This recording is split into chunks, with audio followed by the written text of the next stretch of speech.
નમસ્કાર મિત્રો, પુસ્તક જ્ઞાનધારામાં તમારું ફરીથી સ્વાગત છે. આજે આપણે વાત કરીશું ચેપ્ટર 21 યશરેખા. ચેપ્ટર 20માં આપણે જોયું કે રામજીભા રૂખીને લઈને જંગબાર પહોંચે છે. એટલે જંગબારની સરકાર રૂખીનું સન્માન પોશાક આપીને અને ભવ્ય રેલી કાઢીને કરે છે.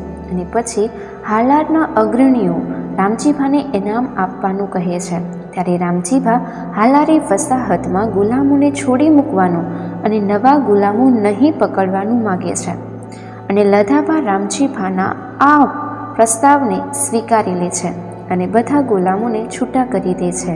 અને હવે આગળ વળતે દિવસે સવારમાં રામજીભા લધાબાને ઘરે ગયા રૂખીની વિદાય લેવા.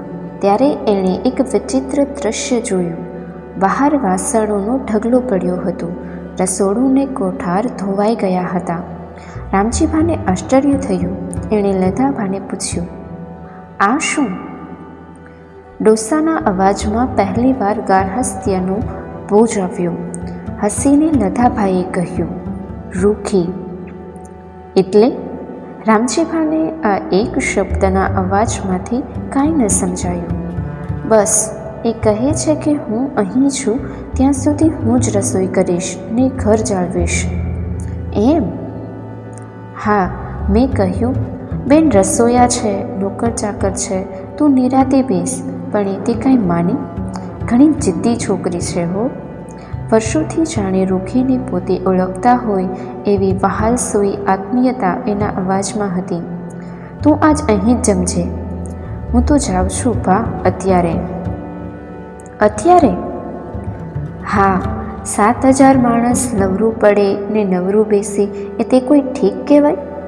નકામા દાહડા ભાંગે, વળી એ બધા કાટ ખાય એના કરતાં લોલ સાથે લોલ કરીને કામે વળગાડી દઉં એમ થાય છે. તારી વાત 100 વાલ ને 1 રતી. રૂખી બહેન ક્યાં છે? એને મળી લઉં. રસોડામાં કાંઈ લીપતી ધોતી હશે. જોને, એને બિચારીને થોડી જ ખબર છે કે પરદેશમાં કંઈ દેશના આચાર વિચારની મરજાદ ન રહી શકે. રામજીભા રૂખી પાસે ગયો ને વિદાય માગી. રસોડું ધોતી રૂખી સાવરણી મૂકીને બહાર આવી. તમે જશો ભાઈ? હા. પછી મારું શું થશે? લધાબા તજવીજ કરશે. જરાય કચાશ નહીં રાખે. હું મહિના 1.5 મહિનામાં પાછું આવી જઈશ. ત્યાં સુધી જો હરજીવનની ભાળ નહીં જ મળી હોય તો હું એ કામે માથે લઈશ. આફ્રિકામાં જો એ હશે તો એને ઘાસમાંથી સોય વીણે એમ ત્યાં ગમે ત્યાંથી પણ શોધી લાવીશ. ભલે. રૂખીના અવાજમાં કંઈક નિરાશાનું, કંઈક પરવશતાનું ધ્વનિ જોઈ રામજીભાનું હૈયું ભરાઈ આવ્યું. તું ઓશિયાળી ન બન. હૈયે હામ ધર બહેન. 15 વર્ષથી મેં છાતીએ પથ્થર બાંધ્યો છે ભાઈ. નિશ્ચયે તારા તપ સામે ભગવાન જોશે. તને હરજીવનના દર્શન કરાવશે. જરા વહેલા કે મોડા. હવે મને આશીષ આપ બહેન. પધારો ને ફતેહ કરો. રૂખીએ દુખણા લીધા. રામજીભા પ્રણામ કરીને ત્યાંથી વિદાય લીધી. વખારના અંદરના ચોકમાં 7,000 જેટલા છૂટેલા દેશી લોકો જમા થયા હતા. જ્યારથી એમને એમની મુક્તિના સમાચાર મળ્યા હતા ત્યારથી એમની આંખમાંથી ઊંઘ, થાક, ભૂખ, તરસ, આરામ ઉડી ગયા હતા.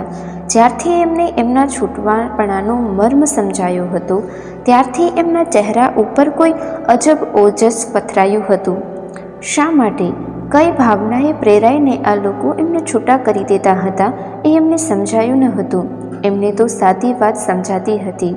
જે દરિયો સેંકડો વર્ષથી એમને શાપરૂપ થઈ પડ્યો હતો એ દરિયામાંથી આખરે એક દેવી આવી હતી જે વહાણો સેંકડો વર્ષોથી એમની જીવતી કબર સમા બન્યા હતા એવા જ એક વહાણ ઉપર ચડીને એ આવી હતી. એણે એક શબ્દ નાખ્યો. એમના પટ્ટા તૂટીને જમીન દોસ્ત થયા હતા. એ છૂટા થયા હતા ને રામજીભા લાકોના એમને કામ ધંધે ચડાવવા આવતો હતો. લધાબા આવ્યા ને છૂટેલાઓએ એમને જયનાથથી વધાવ્યા. રહેમતુલ્લા શેઠ આવ્યા ને છૂટેલાઓએ એમને હર્ષના પોકારથી સત્કાર્યા. રામજીભા આવ્યા ને એક સામટો નાદ ઉઠ્યો. લાખોના હજારો હાથ ઊંચા થયા પોતાના દેવાધિદેવ પાસે પોતાના આ રાહબર માટે આશીષ માગી રહ્યા. રૂખી રામજીભા પાછળ હતી. ચોટેલાઓએ એને જોઈ નજાંબી નજાંબી. ચોટેલાઓએ એક સાથે જમીન પર બેસી ગયા. ધરતી ઉપર માથું નાખીને હાથ લાંબા કરીને નજાંબી કરુણામૂર્તિને અભિવાદી રહ્યા અને પછી બધા ઊભા થયા અને એક એક હબસીજન રૂખીને પ્રણામ કરીને હાલારની અગ્રગણ્યતાને હાથ જોડીને ચાલી નીકળ્યું. જંગબારના કોઈ ઊંચા મકાનની અગાસી ઉપર ચડીને કોઈ જુએ તો એને એક ભવ્ય દેખાવ જોવા મળે એમ હતું. હિન્દી સંસ્કૃતિની પરંપરા કાષ્ઠા જાણે માનસસ્રોત રૂપે વહેતી હતી. માનવતા અને અહિંસા જાણે શહેરમાંથી નીકળીને જંગલ તરફ કૂચ કરતી હતી. તવારીખના પાના ઉપર આલેખાય છે એવી એ કૂચ હતી. ઊંચા ઊંચા મકાનોની અગાસીમાં તમે જુઓ તો એક બાજુ સફરી જહાજોને હિંચોળતો મહાસાગર હલકતો દેખાય અને સામી બાજુ અખૂટ જંગલના લીલા સાગરની કોર આભલા પાલવે ચડી દેખાય. સૌથી આગળ રામજીભા ચાલતો હતો ને એની પાછળ 7,000 જેટલા ગઈકાલના ગુલામો અને આવતીકાલના ખેડૂતો ચાલતા હતા. રસ્તાની બે બાજુએ પ્રેક્ષકોની હાર ઊભી ઊભી મૂંગી મૂંગી જોતી હતી. છૂટેલાઓ પણ મૂંગા મૂંગા ચાલતા હતા. કોઈ કાંઈ બોલતું ન હતું. એમના દિલમાં જે ભાવ જાગતા હતા એ બતાવવાની જાણે ભાષા પણ દરિદ્ર બની ગઈ હતી. જુઓ, નીચેના માર્ગ ઉપર 7,000 માણસો ચાલે છે. એમની મોખરે રામજીભા ચાલે છે. એમની જવાબદારી ભારે છે. મનમાં સેવેલી પોષેલી કલ્પનાઓ જ્યારે સાકાર બને છે ને વ્યવહારમાં ઉતરવાના અવકાશ ઊભા કરે છે ત્યારે સ્વપ્નસેવી પુરુષ સુખી હોય છે કે દુઃખી? સ્વપ્ન ક્યારે મીઠા લાગે? એમની પાંખો હોય ત્યારે કે એમને પગ આવે ત્યારે? કોઈ મહાભોગીને પોતાના જીવન જીવવામાં આવો સવાલ સતાવે છે ને જેને એ સતાવે છે એ અન્ય સર્વ બાબતમાં ખૂબ ખૂબ નિખાલસ છતાં માત્ર જગતથી આટલી જ દિલચોરી રાખે છે. રામજીભાના દિલમાં અત્યારે કઈ ઉર્મિઓ ઉછળતી હશે એ કોણ કહી શકે? પણ એનો ચહેરો ઘણો ગંભીર છે. એની આંખો જાણે ભવિષ્યને ભેદવા મથે છે. નીચું માથું રાખીને હાથમાં જબરો દંડ સાહીને એ ચાલ્યો જાય છે ને એની પાછળ 7,000નો સમુદાય ચાલે છે. ચાલે છે 7,000, પણ ચાલતા જાણે એમના પગ ડરતા હોય એમ. જરા સરખો એ સંચાર નથી થતો.